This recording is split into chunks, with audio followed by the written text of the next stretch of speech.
오늘은 아침에 눈을 떴더니 내가 심해 바닥에 있더라고. 얼마 전에도 심해에서 깨어났었는데 이번에도 또 심해네. 오늘은 어떤 동물로 변신해 있는 걸까? 숨이 막히는 듯한 압력, 사방이 칠흑 같은 어둠. 그런데 이상하다. 난 숨이 막히지 않아. 몸이 이상해. 아니, 물에 비친 내 모습을 보니 길쭉한 주둥이에 송곳니가 삐죽삐죽. 세상에, 이번엔 마기상어잖아. 마기상어로 깨어난 김에 오늘은 내가 직접 마기상어의 삶을 체험하며 마기상어에 대해 알려주지. 깨어남과 동시에 마기상어에 대한 정보가 이미 저절로 내 뇌에 들어와 있다고. 그럼 마기상어의 심해 생존 브이로그 시작한다. 이거 봐. 내 코가 이렇게 길다고. 이건 코라기보단 칼날 같지? 인간들이 왜 날 고블린 상어 혹은 마기상어라고 부르는지 알겠다. 진짜 괴물 같다니까. 근데 이 코 단순히 모양만 특이한 게 아니야.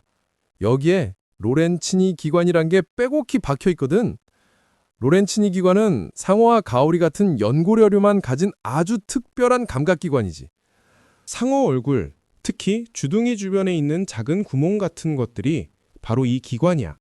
안쪽은 젤리 같은 물질로 채워진 관이 있고 끝에는 전기 신호를 감지하는 세포가 있어. 말하자면 와이파이 없는 곳에서도 신호 잡는 심해용 심해 와이파이 센서 같은 거지. 이름은 17세기 이탈리아 해부학자 스테파노 로렌치니가 처음 발견해서 붙여졌지. 만든 자의 이름을 따는 게 진리지. 모든 생물은 움직일 때 아주 약한 전기 신호를 만드는데 상어는 이 미세한 전류를 감지해서 모래 속에 숨어있는 물고기도 찾아낼 수 있어. 요게 전류만 감지하는 게 아니고 지구 자기장도 전기적으로 감지할 수 있어서 먼 거리를 이동할 때 나침반처럼 활용하지. 이게 다냐? 노노. 이 로렌치니 기관은 슈퍼 예민해. 방금 말한 두 가지 말고도 온도에도 민감하지. 그래서 미세한 수온 차이도 느낄 수 있어. 얼굴은 이렇게 무섭게 생겼어도 완전 예민이라고.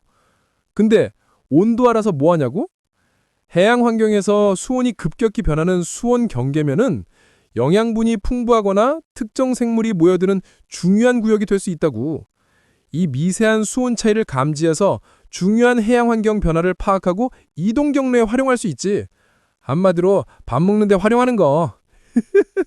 덕분에 난 어두운 심해에서도 안 보고도 먹잇감을 찾아낼 수 있는 거지. 눈에 보이지 않아도 느낄 수 있는 거야. 다른 연골놀이도 다 로렌치니 기관이 있는데 다른 애들은 이렇게 코가 길지 않은데 나는 왜 이렇게 긴지 궁금하지 않아? 이유는 내가 심해에 살기 때문이야. 다른 연골놀이보다 초초 예민한 로렌치니 기관을 갖고 있다고. 로렌치니 기관의 왕중왕이라고나 할까? 암튼 이 로렌치니 기관을 이용해서 먹이를 찾으면 어떻게 한다? 입을 앞으로 쭉 뻗는 거지. 귀신손처럼 말이야. 무시무시하지? 마치 사람으로 치면 밥상에 라면 보이자마자 목이 50cm 늘어나는 느낌? 심지어 속도도 엄청 빠르지. 먹잇감이 도망갈 수도 있잖아. 순간 속도는 초속 3m가 넘지. 빠른 수영은 못해도 입만은 누구보다 빠르다. 초속 3m. 시속으로 치면 약 11km지. 사람이 조깅할 때랑 비슷한 속도고 자전거랑도 맞먹는다고. 물속에서 이 정도면 먹잇감은 피할 수 없겠지? 그러니까 내 앞에서 간식 꺼내 먹을 생각은 접으라고. 이 돌출은 턱을 먹이 쪽으로 밀어넣어 사냥거리를 늘려주지. 이 턱의 짧은 움직임만으로도 먹이가 도망가기 전에 충분히 포획할 수 있다고. 턱을 돌출시키는 동시에 입안의 공간을 넓혀 강력한 흡입력을 만들어내서 주변 물과 함께 먹이를 입안으로 빨아들여 먹이가 도망치거나 빗나가는 것을 방지하지. 무시무시하지? 마기상어 이름처럼. 요건 내 먹이들한테는 비밀인데 사실 내 악력은 강하지 않아. 잠수부 팔을 문다 해도 치명적이지 않지. 무서운 얼굴과 달리 난 의외로 온순한 편이라고. 진짜 말하면 안 된다.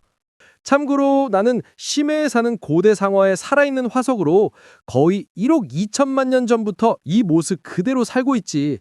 가장 오래된 혈통으로는 마기상어의 조상이 속한 마기상어과인데 공룡이 번성했던 중생대 백악기 초기부터 존재했지. 이 고대 혈통이 지금까지 이어져 오는 거라 우리가 살아있는 화석으로 불리는 거지. 얘기하다 보니 하루아침에 1억 살 된 기분이네. 그렇다고 내가 늙은 건 아니라규. 내 몸 길이는 3에서 4미터까지도 자라. 얼굴이 이렇게 생겨서 뭔가 튼튼하고 딱딱할 것 같지? 하지만 몸은 물렁물렁하고 색깔도 분홍빛이 돌지. 그래서 인간이 보기엔 좀 괴상하지만 귀여운 모습이야. 귀엽다고 해줘잉? 아참, 우리 집을 소개할게. 내가 사는 곳은 전 세계의 대양이 심해 넓고 띄엄띄엄 살고 있어. 우리 집 짱 넓지? 깊이는 보통 수심 270에서 960m, 깊게는 1300m까지 들어간다고. 이 압력이라면 인간이라면 이미 찌부러져서 쥐포가 되어버릴 정도지만 내 몸은 그 환경에 적응되어 있어. 그래서일까 내 살은 축 늘어지고 연약해. 빠른 수영은 무리야. 난 매복 사냥꾼이지. 내 몸이 물렁물렁하고 흐물텅한 이유는 높은 수분 함량을 갖고 있어서인데 이렇게 해서 밀도를 낮추고 수분을 높여 압력 문제에 대처할 수 있어. 우리 마기상어들은 얕은 물에 사는 상어와 달리 근육 조직의 밀도가 낮아. 무슨 소리냐고? 근육에 수분과 지방 성분이 많고 단백질 함량이 낮다는 거야. 게다가 뼈대도 연약하고 석회화 정도가 낮아서 전반적으로 흐느적거리는 느낌을 주지. 왜 이렇게 흐느적거리게 진화했냐고? 내가 또 심해 생물이잖아. 몸의 밀도를 낮추는 주된 목적은 부력을 얻기 위한 거야. 수심 수백 미터에 달하는 심해에서는 불에를 사용할 수 없기 때문에 마기상어는 몸의 밀도를 주변 바닷물과 거의 같게 맞추지. 이걸 중성부력이라고 해. 이렇게 하면 유영할 때 에너지를 거의 쓰지 않고도 가라앉거나 떠오르지 않고 원하는 수심에 머무를 수 있어.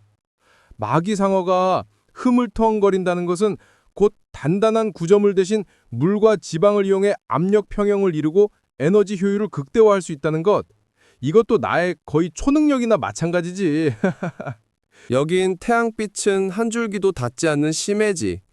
그래도 가끔 다른 심해 생물들인 펠리컨 정어나 앵글러피쉬랑 심해 밈 공유하면서 산다고.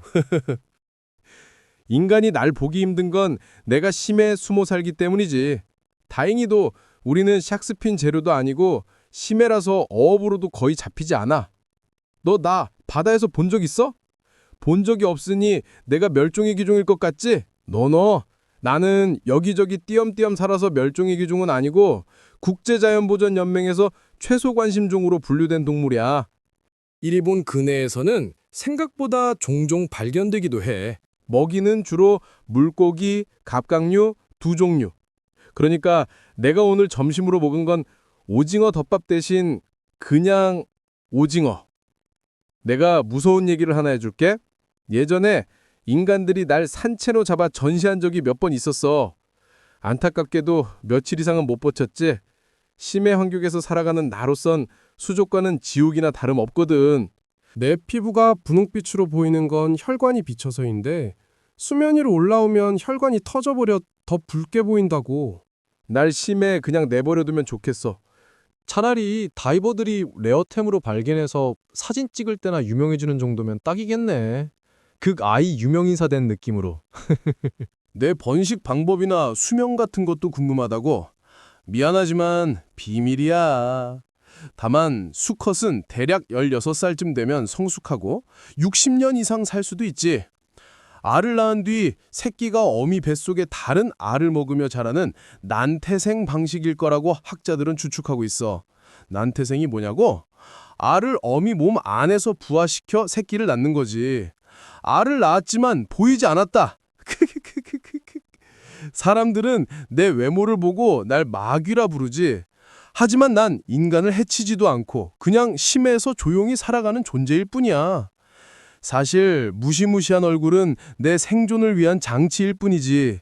인간들이 모르는 깊은 바다엔 아직도 이런 친구들이 숨어 있다고. 그러니 이상한 생김새는 괴물이라고만 생각하지 말고 그들의 생태를 이해해보는 건 어떨까? 그럼 나는 다시 심해로 돌아간다. 구독, 좋아요, 알림 설정까지 하지 않으면 오늘 밤 잘 때 꿈속에서 내가 입을 쫙 하고 나타날 수도 있어.